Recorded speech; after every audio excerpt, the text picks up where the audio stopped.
Salam, necəsiz? Salam, çox sağ olun. Siz necəsiniz? Təşəkkür edirəm, yaxşıyam. Özünüz təqdim edə bilərsiniz? Təbii ki, İsayeva Şəfaqət 1997-ci ildə Şəki şəhərində anadan olmuşam. 17 yaşımdan sonra Bakı şəhərində yaşayıram. Orta təhsilliyəm.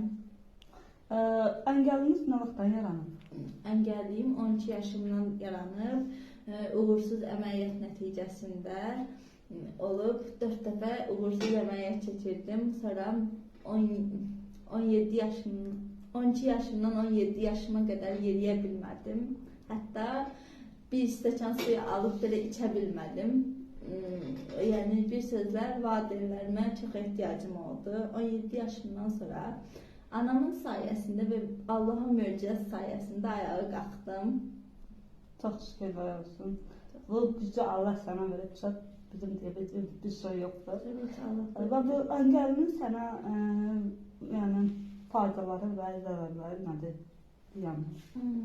Əngəlliyimin ilk öncə 12 yaşımdan sonra əngəlli olduğuma görə 12 yaşımdan 17-19 yaşıma qədər düşünürdüm ki, əngəlliyim yalnız mənə zərər verir. Əngəlliyin mənə faydası yoxdur. 19 yaşımda Ramanın kurslarına qatıldım. Orada kurslarda iştirak elədim. Könüllü olaraq fəaliyyət göstərdim başqa layihələrdə. Ondan sonra əngəlliyimi daha çox sevdim. Yəni fikirlərim tamamilə dəyişdi. Zərərliyim yalnız öz-özümə verdim. Yəni əngəlliyim mənə zərəri yox idi. Yalnız negativ düşüncələrlə, özümə qapanmaqla zərərliyini yalnız öz-özümə verdim. Yoxsa mənim əngəlliyim mənə zərər deyildi.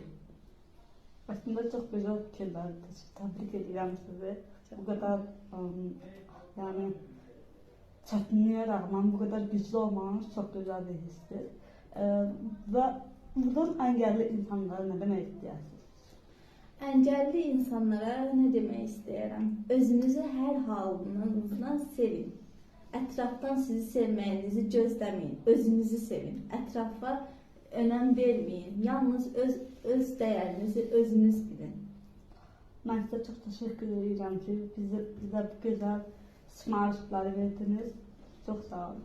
Siz sağ olun.